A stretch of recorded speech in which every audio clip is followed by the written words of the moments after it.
بن قیس، کیا نام ہے؟ اب یہ دیہاتی آدمی تھے. کیا تھے جی؟ دیہاتی تھے، گاؤں کے رہنے والے تھے، دیہاتی تھے. تو ان کی آواز ذرا اونچی تھی. آواز حضور سے کلام ہوتا تو ان کی کوئی نیت نہ ہوتی آواز اونچی کرنے کی، ویسے جیسے دیہاتی ذرا اونچی بولتے ہیں تو یہ اونچی آواز میں بات کرتے تھے. کیا؟ اونچی آواز میں. جب یہ آیت نازل ہوئی نا کہ میرے نبی کی بارگاہ میں اونچی آواز سے کلام نہ کرنا، اگر کر بیٹھے سارے اعمال برباد ہو جائیں گے، یہ اللہ پاک نے فرمایا نا. جب یہ آیت اتری تو حضرت ثابت بن قیس وہ گھر میں گوشہ نشین ہو گئے. گوشہ نشین کہتے ہیں تنہائی میں بیٹھ جانا، دنیا سے کٹ گئے، گھر میں گوشہ نشین ہو گئے اور گھر میں روتے رہتے ہیں. حدیث کو امام بخاری نے بیان کیا، حدیث نمبر 3417، اور امام بخاری دوبارہ اس حدیث کو لائیں صحیح بخاری شریف میں، حدیث نمبر 4505. ابن مالک کہتے ہیں افتقد ان نبی صلی اللہ علیہ وآلہ وسلم افتقد ثابت بن قیس.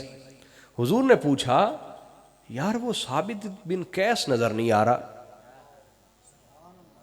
افتقد، حضور نے کمی محسوس کی، مس کیا، جیسے ہمارے لفظ استعمال ہوتا ہے میں کسی کو مس کر رہا ہوں. افتقد، حضور نے مس کیا، کمی محسوس کی. کہا وہ ثابت بن قیس نہیں کہیں دونوں سے نظر آ رہا، وہ کہاں چلا گیا؟ ثابت بن قیس نظر نہیں آ رہا.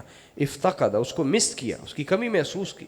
فقال رجل یا رسول اللہ، ایک شخص نے عرض کی میرے آقا انا اعلم لک علم، حضور میں اس کی خبر لے کے آتا ہوں. حضور نے فرمایا جاؤ.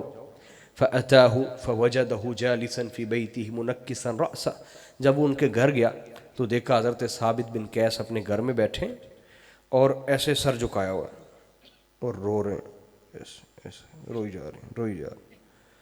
فقال ما شأنک، وہ جانے والے نے کہا آپ کو کیا ہوا، کیوں رو رہے ہیں آپ؟ کہا فقال شر، کہا میرے ساتھ بہت برا ہوا، میرے ساتھ بہت برا ہوا، بہت برا ہوا میرے ساتھ. کہا کیا ہوا؟ کہا تمہیں پتہ نہیں قرآن کی آیات نازل ہو گئی ہیں کہ جس کی آواز حضور کی آواز سے بلند ہوگی اس کے اعمال برباد گئے. تو تمہیں پتہ ہے میں دیہاتی آدمی ہوں، بوڑھا آدمی ہوں، میں ذرا اونچا ہی بولتا ہوں، تو میں تو برباد ہو گیا، میں لٹ گیا، میں تو دوزخیوں میں سے ہو گیا. فقد حبط عمل وهو من اہل النار، میرے اعمال بھی برباد ہو گئے، میں دوزخیوں میں سے ہو گیا. فأتى الرجل النبي صلی اللہ علیہ وآلہ وسلم فأخبرہ، وہ شخص آیا حضور کی بارگاہ میں، کہا یا رسول اللہ ثابت بن قیس تو یہ کہہ رہا ہے میں لٹ گیا، میرے عمل برباد ہو گئے، میں دوزخیوں میں سے ہو گیا ہوں، میری آواز ایک دفعہ حضور کی آواز سے اونچی ہو گئی تھی، میں ذرا اونچا بولتا ہوں. آقا علیہ الصلوۃ والسلام نے فرمایا جاؤ اس کی طرف لوٹ جاؤ، اس کو بشارت دے دو انک لست من اہل النار ولکنک من اہل الجنہ. حضور نے فرمایا اسے جا کے کہہ دو کہ تو دوزخیوں میں سے نہیں ہے بلکہ جنتیوں میں سے ہے.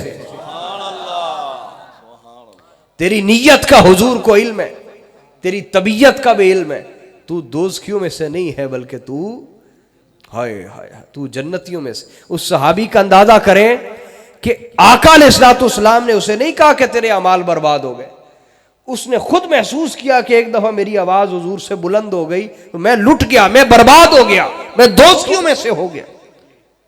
چونکہ انہیں حضور کی بارگاہ کی شان پتہ تھی، حضور کی بارگاہ کی عظمت کا علم تھا، حضور کی بارگاہ کا مقام پتہ تھا، اس لیے جب ان کی آواز بلند ہوئی تو اتنے روئے کہ ترک ملاقات کر دی، ترک مجلس کر دی، حضور کی بارگاہ میں آنا چھوڑ دیا اور گھر بیٹھے گوشہ نشین ہو کے روتے رہے. وجہ کیا تھی؟ انہیں حضور کی شان پتہ تھی نا، حضور کی عظمت کا علم تھا. اچھا حضور نے فرمایا جاؤ اسے جا کے یہ کہو. جب انہوں نے آ کے کہا نا کہ بھائی پریشان نہ ہو، حضور نے کہا میں تم سے راضی ہوں، میں ناراض نہیں، تم سے راضی ہوں، تم دوزخیوں میں سے نہیں جنتیوں میں سے ہو. تو وہ اتنے خوش ہوئے، اتنے خوش ہوئے.